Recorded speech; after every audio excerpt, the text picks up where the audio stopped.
Is there a message of necessity at the desk? There is a message of necessity at the desk. Move to accept the message of necessity. The message is accepted. Welcome back to another episode of Messages of Necessity. As always, this is James with a roundup of some of the biggest stories in New York that the Empire Center is looking at. Let's dive right in. Attorney General Tish James's recent lawsuits against nursing homes have not only exposed dangerous conditions for the residents, but also dangerous blind spots for the health department. In suits filed against 3 facilities, James's office charged that the operators repeatedly misstated or withheld information they were required to report, including COVID statistics, lease arrangements, and the identities of the true owners. The findings suggest that the health department needs to step up its auditing and crack down on reporting violations, or it's going to keep missing signs of bad care and misspent money. And now for a story of particular interest to the bridge and tunnel crowd. There's been one constant in New York State's fiscal picture despite the pandemic disruption. During the first year of the COVID-19 outbreak, personal income taxes paid by full-year non-residents continued flowing as if nothing had happened, even though very few of these taxpayers were still venturing into the Empire State. New York's taxation of non-resident telecommuters is grounded in a legal doctrine known as the convenience of the employer rule, which requires that taxpayers that live and work in another state must nevertheless pay income taxes to their employer's state, even if they may never physically set foot in it.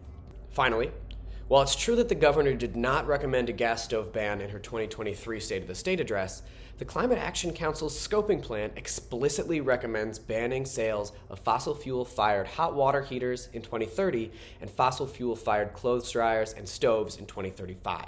The scoping plan is considered an official roadmap to implementing the CLCPA, and the Department of Environmental Conservation is supposed to set the rules for this implementation.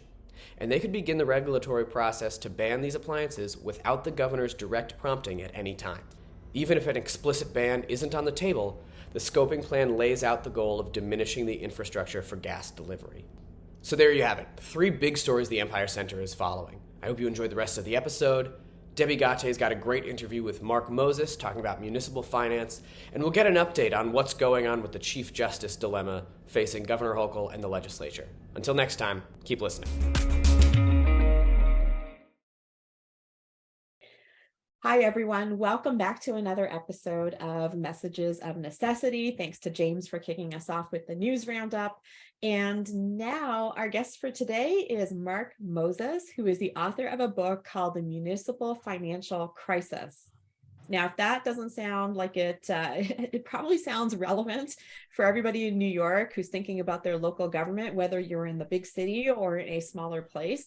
And so we're really excited to learn from Mark the expertise that he has over the years and the framework that he's come up with that is meant to help local governments do better with their financial planning and their budgeting. So welcome to the show, Mark. Thank you, Debbie. It's great to be here. Good. So first of all, this is not a topic. I mean, I love your website is MuniFinanceGuy.com, which is wonderful. But not everybody can call themselves that. So could you tell us a little bit about how you came to write this book, what your experience is? Yeah, well, I spent about 3 decades in local government, administration and finance. But before I entered local government, I had about a 10-year career in banking and real estate investments and small business consulting. So I came in, and I also had an interest in practical economics. And so I came into local government with a perspective that most of the people I was working with did not have. And so as I watched how decisions were being made and how local government perceived small businesses and the local business community and how they perceived their role, I was frustrated with just the ignorance of basic economics and the avoidable frustrations that I witnessed. And so, and that's really what inspired the book. Was I just saw council members come in thinking they could make a difference, frustrated by how many decisions had already been made that basically were setting the wheels of the organization in motion in a way that that they could do little about. And so I wanted to help people understand the dynamics more clearly, diagnose their financial and administrative problems more readily, so that the solutions that they would implement would be more effective. Because the common solutions, and we can get into a couple examples of this, but the common solutions that you see are not working. And I know that firsthand because I've tried them all. Well, so you're coming with a lot of experience, and that's a really great point, that a lot of people get into local government and politics because they're motivated to do something good for their community and to help their community prosper and become a better place to live. That's what motivates them to get involved in local government. But we are not talking about people who necessarily have budgeting experience, finance experience, and then you have a more permanent staffing that is making decisions around those things. So I kind of get the picture here. Yeah, and even people that come in with business experience, when they try to apply what they learned in the business world to local government, they get frustrated because the tricks of their former trades don't really work in a local government agency that's really a legislative agency with enforcement powers that doesn't work the way their old business work that they ran. That makes sense. It's like its own little ecosystem. And yet at the same time, every local government across the country is probably just a little bit different. So I'm wondering, Mark, like if you could pick like one or two top mistakes, like what are the common errors that you see happening in different local governments from a budgeting and finance perspective, just to help our audience understand what kind of problems local governments can run into? What would be like your favorite example or two of the things that go wrong? Yeah, well, I think the way budget is conceptualized, it gets people off to a wrong start. And maybe a good example is people talk about zero-based budgeting and embracing zero-based budgeting as a way to really dig in and clean up. And that all sounds great. And it would be great if you could really implement it. What does that mean for people who don't know? What is zero-based budgeting? Yeah, thank you. The zero-based budgeting basically says you start your budget year from zero with a basically blank slate, clean of any commitments, and then you're going to build your budget based on the priorities you have and in a way that it is most efficient. So in other words, you're not going to buy into the status quo way of doing things. You're going to create a new. Mm-hmm. And that's why it sounds so great, because cities have a way of accumulating a lot of baggage in terms of the way they do business and the systems they use. And so to think you can start fresh is very appealing. Mm-hmm. And so the problem is when the budget manager sits down to prepare a budget, 99+% of the decisions have really already been made. It's already in motion. You've got labor agreements that are in place, and labor agreements in public agencies are not just the setting of compensation. It's the setting of the way business is to be done. You have to consult with labor before you make dramatic changes in the way business is done, particularly with fire departments. It covers scheduling and the deployment of resources of your personnel. And so, right, and local government, 80% of the expenses are personnel related expenses. So right from the start, 80% of your budget is already spoken for just with the commitments you have to labor. And to untangle those or renegotiate those is a multi-year process, really, if you're going to make in-depth changes. Yeah. And then you've got the contractual agreements that the organization's made that are either fixed, and so it's too late to change them from a point of view of contractually, or it's too late to change the way you're doing business because you're so committed to that way of doing business. And so that's already in place. Then you have the politically well-supported kind of items that are really hard to challenge on the spot and would take a long time to unravel. And then you've got the politically controversial activities that no one really wants to get into and stir up. Wow. So, Okay. so by the time you get done, or by the time you're really into it, you're lucky if you haven't spent all of your resources by the time you finish your first line budget, and that's why you hear early announcements of budget deficits, because on the first take, when you add up all the commitments, it usually does exceed the available resources. So instead of starting so the bottom line is you're not going to fix budget. Instead of being able to start with a clean slate, you're probably starting behind. And so by the time you account for all the contractual obligations that are already locked into place, and all of the political realities that sometimes maybe the folks coming into local government aren't fully aware how entrenched they are until they get there, you've got a pretty closed little bucket of things that you can work on. So now my question for you is if that system is already, so much of the financial picture is already locked into place, so much of the budgeting is already fixed and spoken for, what is a local government to do to go from that current situation to start making progress so that they can be more fiscally responsible and actually start saving money out of the budget? So how do they start if they're so locked down in what they have now? Yeah, you have to go back to the basics of your activities drive your costs, and your scope of activities, which comes out of your mission and how you conceive of and execute your mission, is what drives the activities. And so you've got to really rethink the mission of the organization, the scope of the organization, and the standard it uses to decide what it takes on. And just some cities are blatant about it. You look at their mission and they say to maximize local services. Well, what does that mean, to maximize local services, when you're a legislative authority with enforcement powers, and the only resources you have really come through taxes?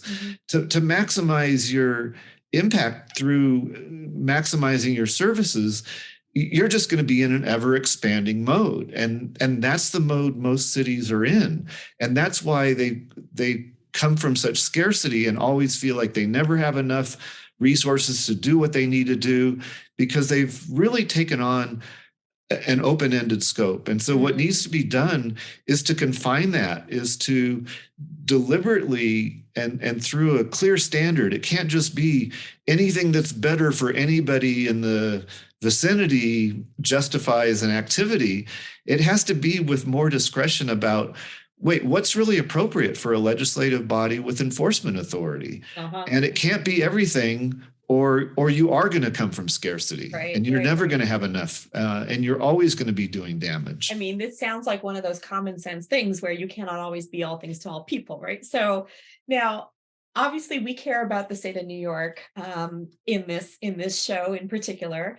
And New York is a state that has very different kinds of local governments. New York City is a local government there. And then we have much different smaller centers, urban centers, rural centers throughout the state. When you think about your framework that you have developed based on your experience, and you look at the state of New York, where do you think local governments in New York could start, in recognizing that it's one thing to be working with the city of New York and another thing to be working with a smaller region? Well, the more I get into this and through my research, because again, most of my experience is California based, but the more I've looked nationwide and interacted with people nationwide, the more I find that this is a common problem, whether you're a small township or a large metropolitan city. The basics are the same. Part of the thesis of my book is that it's impossible to effectively administer or budget for an amorphous organization. And that's what our cities have become, small and large. They determine what they do. They determine their missions from council meeting to council meeting. And that makes the job of administration and budgeting more like juggling than true financial planning or true organizational management. And an interesting thing about city cultures, they all tend to be very provincial in their own ways. That, well, we're different. We don't, this is our way of doing things. And so, but they're a little schizophrenic because they're provincial on one side, thinking they are so different. But then whenever they want to justify something, they look at what everybody else is doing. And so they're constantly looking over their shoulder at everybody else. And so whether you're a large city, small city, rural, East Coast, West Coast, what I've learned over the last couple of years is the dynamics are the same. If you want to run an organization effectively, you have to define what it is. And defining what it is means for cities, recognizing that you're a local legislative authority with enforcement powers. There's some things you can and should do, and there are other things that just crowd out other viable solutions and often viable creative solutions to problems. So the last question for you is this. Most of us are not in our local government. However, most of us are subject to a local government. And, given that the definition is so vague a lot of times about what the local government should and shouldn't be doing, what would you recommend that, those of us who live in a community, how can we encourage our local government to start taking the right steps? So what do we do as people who live subject to the decisions of these local governments? Yeah, and I think a lot of it for residents, for business owners, is understanding the nature of government, again, as a legislative authority, as an enforcement authority, and what that it can and can't do. It can't solve every problem. And so I think, and I get it, a resident, knows where City Hall is, sees a problem, they go to City Hall, and they want to, sometimes people just want to get their money's worth out of the taxes they're paying, which is understandable.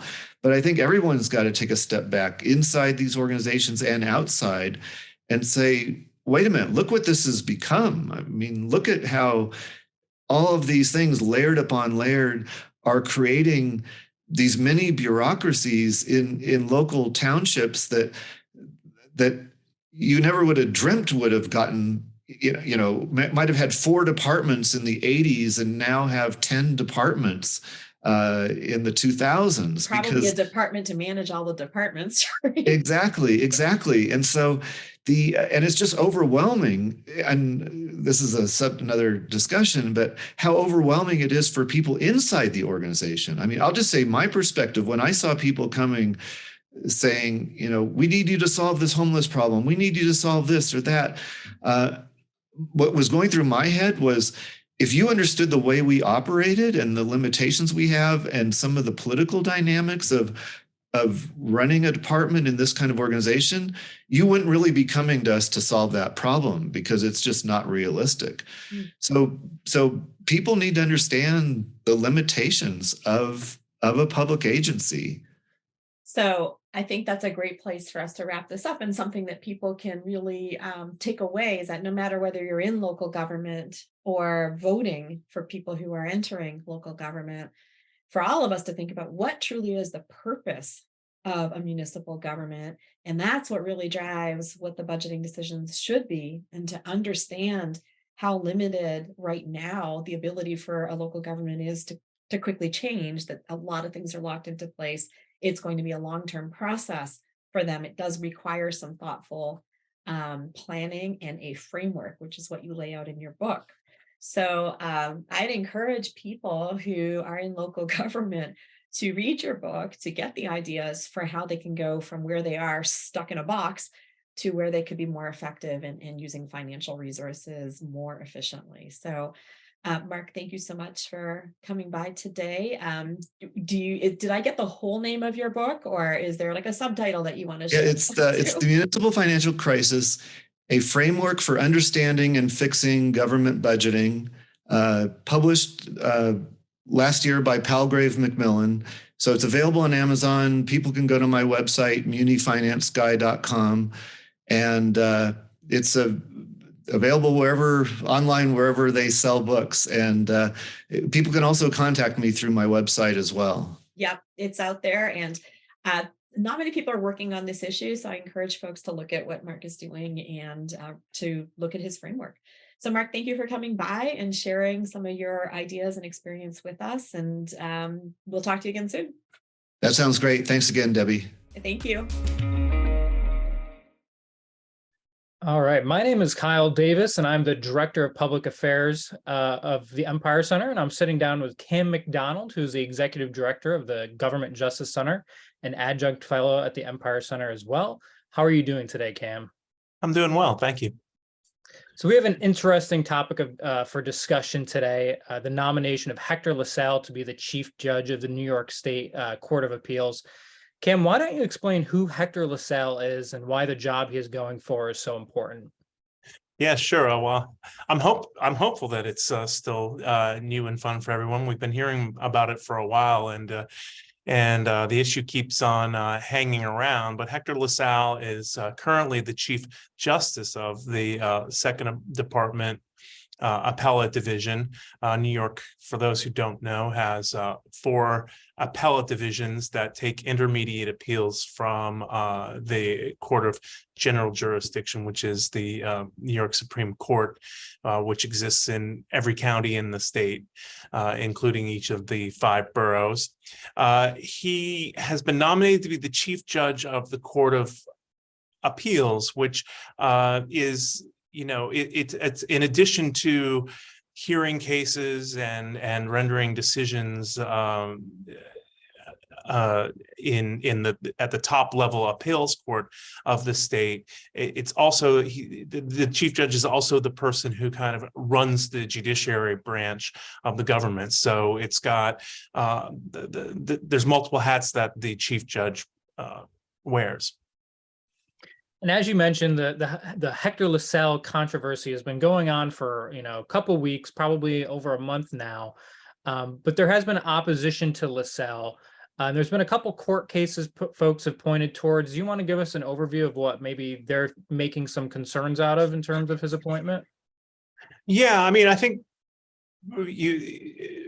first off, I think Governor Hochul, when she made the appointment from the list of potential nominees that the Judicial Nominating Commission came up with for her, might have been very surprised by the reaction, because the cases in his body of work, which is pretty large. I think the numbers that came up at the hearing were something like 5,000, boiled down to a handful of cases where his opponents could latch on to some sort of special interest issues. One of them being that he was anti-union. And in that case, it was one where there was, I believe that was Cablevision, a corporate plaintiff filed a lawsuit that had defamation counts in it, including individual defamation counts against a couple of union officers. The opposition to LaSalle's opponents pointed to a Court of Appeals decision that said, that it wasn't proper for there to be defamation claims against officers of union for their union activities, which is fair enough, and that is true. But also in that Court of Appeals decision, they didn't address the fact that, or they left alone the fact that there also in that case had been individual claims against those union officers for what was deemed non-union activities. And so here, the same sort of scenario played out. And what had happened was Cablevision in their complaint, and I think he even named maybe the paragraph in the complaint, maybe paragraph 38 or something like that. He he said, listen, they made allegations of these people doing things in the individual capacities, which could stand at a motion to dismiss. And so for those who aren't familiar with how civil procedure works in that case, a court at a motion to dismiss stage in a case must take everything in the complaint as true, and in fact, read any ambiguities in favor of the plaintiff. So he was on pretty solid ground with what he did, and it was just really a mischaracterization of how legal procedure works and what was contained in the complaint. I can go on. I'll go on quickly with because most people have probably heard about it, but there was also a matter with a crisis pregnancy center where he was deemed to be anti-abortion, and all that had happened there was former AG Schneiderman had issued very, very broad-ranging subpoenas on this crisis pregnancy center regarding the fact that they might have been practicing medicine there without a license. And what the appellate division did there was limit the breadth and scope of the subpoena, and not even really completely limited. It gave kind of guidelines to the Supreme Court, the trial court, for how it should review records that Snyderman was looking for. But it basically said that there's a First Amendment right to association, there's a First Amendment right to speech, that meant that somebody who was just a receptionist, for instance, at the crisis pregnancy center, didn't have to have all of that person's personal information handed over, credentials and transcripts from school and so on. And that Schneiderman had not really made a showing as to why he needed to get the donor information in a matter that related to the unlicensed practice of medicine. So in your opinion, those two main examples, they were kind of just making problems where there weren't problems? Yeah, I mean, the LaSalle opponents came in with an agenda. They decided that he wasn't the person for the job. I don't know that anybody listening to him describe himself would consider him to be a self-described conservative, like he was being labeled a conservative. And really, sort of my take on the essence of the questions that came from the senators who voted against him was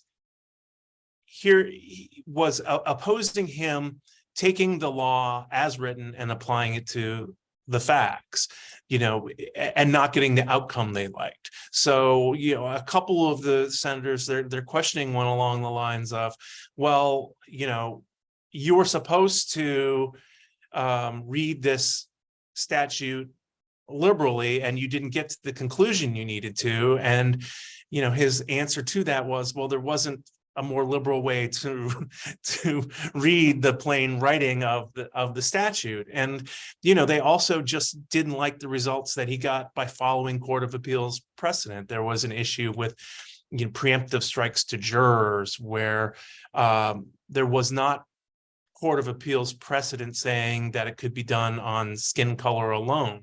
That was subsequently changed by a Court of Appeals decision that he applauded repeatedly, that change in the precedent in his testimony. But the reality is that when he was deciding the case as an intermediate appellate justice, there was binding precedent on them that they couldn't buck. And so, out the window went all this sort of loyalty to legal precedent that we heard for decades in the Roe v. Wade debates, for instance. And now apparently you're just supposed to, he's conservative if he doesn't get the result despite the written law or the binding precedent on lower courts. So for the past few days, at least, it seems that Hochul's been pretty quiet about this. What do you anticipate her next steps as being? Do you think she'll actually go forward and try to make the full Senate take a vote on this and challenge it in the courts? Or do you think something else is going to happen? I really don't know. I don't know if if, the threat of a lawsuit is maybe something she would use as leverage to get something else that she wants, that whether, there's some sort of legislation that, may not be veto proof, that she'd be willing to support in exchange for, a better path for a new nominee. She gave up a lot of leverage when she signed the salary increases on, an hour before midnight on New Year's Eve for the legislators, without getting any sort of deal in return. So, whether she can use the threat of a lawsuit to get something is one question. Whether or not she's got nothing to lose by taking the Senate to court and trying to force a floor vote at the Senate may be her only option if she wants to maintain her credibility and stick with this nominee. Yeah, no, I think you're right, Cam. I think that there's been some missed opportunities in terms of moving that nomination along. It'll definitely be interesting to see what Hochul does over the course of the next few weeks and months. But I would like to thank everyone for tuning in to this episode of Messages of Necessity, and we hope to see you soon. For more news and analysis, visit our website and sign up for email updates at empirecenter.org.